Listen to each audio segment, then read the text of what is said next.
નમસ્કાર વિદ્યાર્થી મિત્રો, મારી યુટ્યુબ ચેનલ સંજય પટેલમાં આપ સૌનું હાર્દિક સ્વાગત છે. મિત્રો, આજના વિડીયોની અંદર આપણે ધોરણ 5 વિષય છે કેકારવ ગુજરાતી, જેનો પાઠ 9મો, જેનું નામ છે મારે પણ આવો ભાઈ હોય.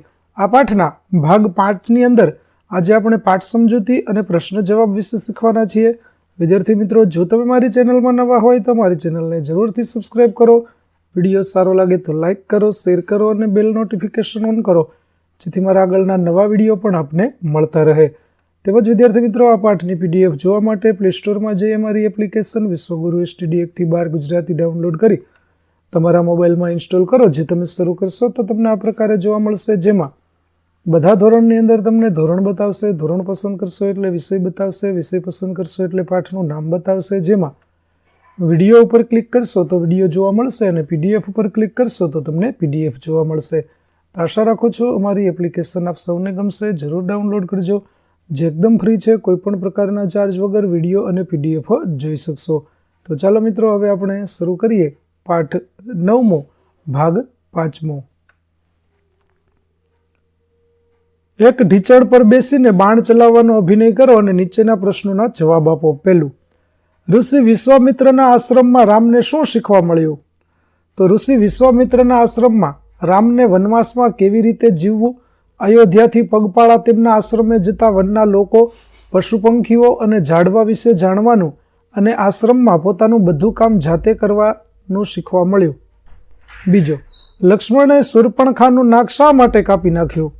તો શૂર્પણખા સીતાને મારવા, તેમના ઉપર હુમલો કરવા સુંદર યુવતીમાંથી વિકરાળ રાક્ષસી બની ગઈ. ભયંકર અવાજો કરતી તે સીતા તરફ ધસી. તે સ્ત્રી હતી એટલે ઓછી સજાના ભાગરૂપે લક્ષ્મણે તેનું નાક કાપી નાખ્યું. ત્રીજું, શૂર્પણખા સીતાને કેમ મારી નાખવા માંગતી હતી? તો શૂર્પણખા સીતાને મારી નાખવા માંગતી હતી કેમ કે રામે પોતે એક પત્ની વ્રતધારી હોવાથી તેની સાથે લગ્ન કરવાની ના પાડી. તેથી શૂર્પણખાએ વિચાર્યું કે રામની પત્નીને જ મારી નાખું તો પછી રામ મારી સાથે લગ્ન કરી શકશે. ચોથું, રામે શા માટે એવું કહ્યું કે રાક્ષસો હુમલો કરશે? તો શૂર્પણખા લંકાધિપતિ રાવણની બહેન હતી. તે તેના કપાયેલા નાક પર હાથ રાખીને ભયંકર ચીસો પાડતી ભાગી અને બોલી કે હું તમને ત્રણેયને જોઈ લઈશ. એ કર્કશ અવાજમાં બરાડા પાડતી અદ્રશ્ય થઈ ગઈ. રામે એ દિશામાં જોઈને કહ્યું કે આ રાક્ષસી અત્યારે તો અપમાનિત થઈને ભાગી છે, પરંતુ તેનો ભાઈ રાવણ અને અન્ય રાક્ષસો તેનું વેર લેવા ચોક્કસ વળતો હુમલો કરશે. પાંચમું, લક્ષ્મણે શૂર્પણખા સાથે લગ્ન ન કરવા કયું કારણ આપ્યું? તો લક્ષ્મણે શૂર્પણખા સાથે લગ્ન ન કરવા યુક્તિથી કારણ આપી કહ્યું કે હે દેવી, હું તો નોકર છું. જો નોકર સાથે લગ્ન કરશો તો નોકરાણી થશો, સ્વામી સાથે લગ્ન કરશો તો રાણી થશો. ત્યાર પછી જોડકા જોડો, જેમાં ગુરુ વશિષ્ઠ અને પિતા દશરથ પાસેથી રામ લક્ષ્મણને શસ્ત્ર વિદ્યા શીખવા મળી. લક્ષ્મણ હંમેશા રામની સાથે રહેતા અને રામની સેવા કરતા. વિશ્વામિત્રના આશ્રમમાં રહીને બંને ભાઈઓએ અસ્ત્ર શસ્ત્ર અને જીવન જીવવાની કેળવણી લીધી. શૂર્પણખાએ સીતા પર કરેલા આક્રમણથી લક્ષ્મણને ખૂબ ક્રોધ આવ્યો. રામ, સીતા અને લક્ષ્મણ વનવાસ દરમિયાન આનંદથી સમય પસાર કરતા હતા. વનવાસ દરમિયાન પણ રામ લક્ષ્મણ શસ્ત્ર વિદ્યાનો સતત મહાવરો કરતા હતા. ત્યાર પછી કલ્પના કરીને જવાબ આપો કે રામ વિશ્વામિત્રના આશ્રમમાં ન ગયા હોત તો રામ વિશ્વામિત્રના આશ્રમમાં ન ગયા હોત તો તે વધુ કેળવાયા ન હોત. તે આશ્રમમાં રહીને બધું કામ જાતે કરતા શીખ્યા ન હોત. વનવાસમાં કેવી રીતે જીવવું, વનના લોકો, પશુ પંખીઓ અને વૃક્ષો વિશેની માહિતી ન હોત, જેથી વનવાસ દરમિયાન તેમને ઘણી તકલીફ પડત. બીજું, શૂર્પણખાએ જંગલમાં એકલા લક્ષ્મણને જોયા હોત તો તે લક્ષ્મણ સાથે લગ્ન કરવા તૈયાર થઈ જાત. ત્રીજું, લક્ષ્મણે શૂર્પણખાના નાકને બદલે જીભ કાપી હોત તો લક્ષ્મણે શૂર્પણખાના નાકને બદલે જીભ કાપી હોત તો તે ભાગતા સમયે હું તમને ત્રણેયને જોઈ લઈશ કહી શકી ન હોત. આ ઉપરાંત તે લંકા જઈને રાવણને રામ, લક્ષ્મણ અને સીતા વિશે પણ કંઈ કહી શકી ન હોત. ચોથું, તાડકા અને શૂર્પણખા એક સાથે આવ્યા હોત તો તાડકા અને શૂર્પણખા એક સાથે આવ્યા હોત તો રામે તાડકાને અને લક્ષ્મણે શૂર્પણખાને સજા કરી હોત. પાંચમું, શૂર્પણખા રાવણની બહેન ન હોત તો શૂર્પણખા રાવણની બહેન ન હોત તો રાવણે શૂર્પણખાના અપમાનનો બદલો લેવા સીતાનું અપહરણ ન કર્યું હોત અને રામે રાવણનો વધ ન કર્યો હોત. ત્યાર પછી 2 ફકરા ભેગા થયા છે, તેમાંના વાક્યોના કેટલાક શબ્દ જૂથ પણ આડાવળા છે. તમે આ કામ અગાઉ કર્યું છે, હવે તેને ઝડપથી કરવું હોય તો કઈ રીતે થઈ શકે? વર્ગમાં ચર્ચા કરો, તે પછી જોડીમાં બેસીને શબ્દ ગોઠવી વાક્ય બનાવો અને ફકરા છૂટા પાડો. તો ચાલો આપણે બંને ફકરા છે તેને છૂટા પાડીએ. તો પ્રથમ ફકરો છે તે આવશે, તરલિકાના ઘરમાં તડકો આવી ગયો. તે એટલો બધો હતો કે સાવરણીથી કઢાય તેમ નહોતો. તેને કાઢવા તેમણે લાઈબુંબાવાળાને બોલાવ્યા. લાઈબુંબાવાળા તો તડકો જોતા જ ભાગી છૂટ્યા. છેલ્લે તરલિકાની મમ્મીએ બારી પર પડદો લગાવી દીધો. એમ કરતા તડકો જતો રહ્યો. ત્યાર પછી બીજો ફકરો છે, મીનાક્ષીએ બટાકા સમાર્યા. એક તાવડીમાં તેણે 2 ચમચી તેલ મૂક્યું. તેલ ગરમ થયું એટલે તેમાં રાઈ, હિંગ અને લીમડાથી વઘાર કર્યો. પછી તેમાં બટાકા ઉમેર્યા. તેમાં થોડું પાણી ઉમેરી ચમચાથી વઘાર અને બટાકા હલાવી દીધા. તાવડીને ઢાંકી દીધી. ત્યાર પછી વાક્યમાંથી નકામા શબ્દો દૂર કરો.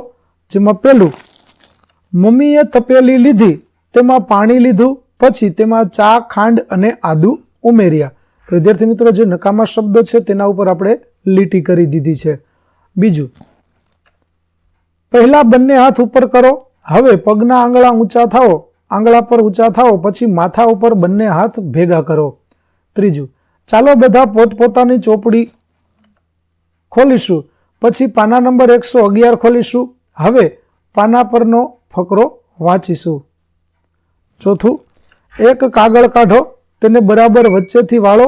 હવે તેના 2 ટુકડા કરવાના છે. બરાબર.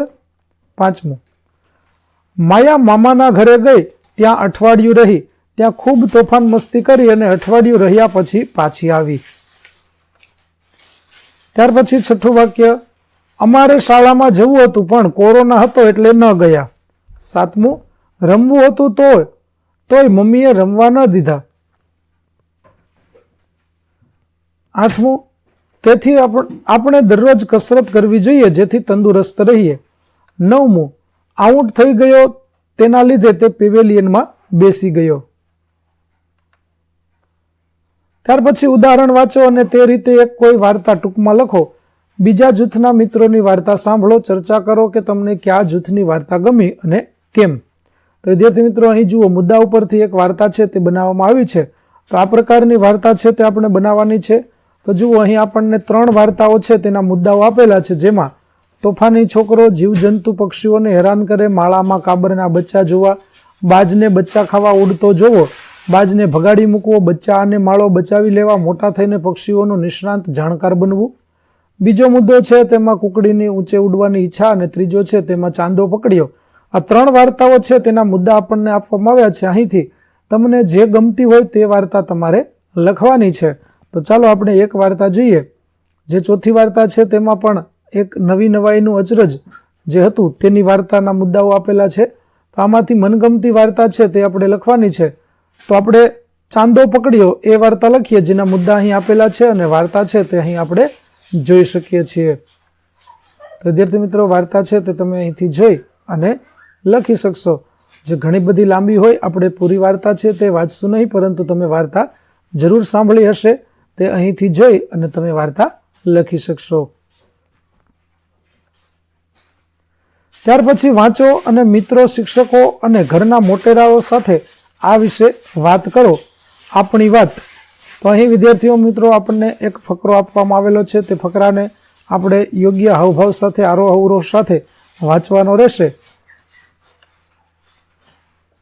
આગળના ફકરાનું પેજ છે તે પણ તમે અહીં જોઈ શકો છો. ત્યાર પછી હસો, સોનું. રાવણને તો કેવું સુખ, સોનાની લંકા હોય, બહુ બધા નોકર હોય અને મોનું. અલ્યા, રાવણના દુઃખની તને ખબર નથી? એ ઊંઘે ત્યારે પરખું ફેરવી જ ન શકે અને તું જ કહે એને રોજ સવારે 10 દાંતણ કરવા પડે. અને હા, રાવણને માથું દુખે તો સોનું, તો 10 માથા દબાવવા પડે. ત્યાર પછી લગભગ સરખા. ત્યારે વિદ્યાર્થી મિત્રો, અહીં આપણને જે પાઠની અંદર અઘરા શબ્દો હતા તે અઘરા શબ્દો આપવામાં આવ્યા છે, જે તમે અહીં જોઈ શકો છો. જે અક્ષર શબ્દનો અર્થ તમને ન સમજાયો હોય તે શબ્દોના અર્થ છે તે તમે અહીંથી જોઈ શકો છો. તો વિદ્યાર્થી મિત્રો, અહીં આપણું પાઠ 9 નો ભાગ 5 છે તે પૂરો થાય છે. આગળના ભાગનો વિડીયો મેળવવા માટે મારી ચેનલને જરૂરથી સબસ્ક્રાઇબ કરો. તેમજ PDF જોવા માટે પ્લે સ્ટોરમાંથી અમારી એપ્લિકેશન વિશ્વગુરુ STD 1 થી 12 ગુજરાતી ડાઉનલોડ કરી તમારા મોબાઈલમાં ઇન્સ્ટોલ કરો, જેમાં આપણને ધોરણ 5 તમામ વિષયના સ્વાધ્યાય સોલ્યુશન, સ્વાધ્યાય પોથી સોલ્યુશનના વિડીયો અને PDF મળી રહેશે, જે એકદમ ફ્રી છે. કોઈપણ પ્રકારના ચાર્જ વગર તમે વિડીયો અને PDF જોઈ શકશો. તો આશા રાખું છું અમારી એપ્લિકેશન પણ આપ સૌને ગમશે. જરૂર ડાઉનલોડ કરજો, જે એકદમ ફ્રી છે. ફરી આપણે મળીશું નવા વિડીયો સાથે. ત્યાં સુધી આવજો.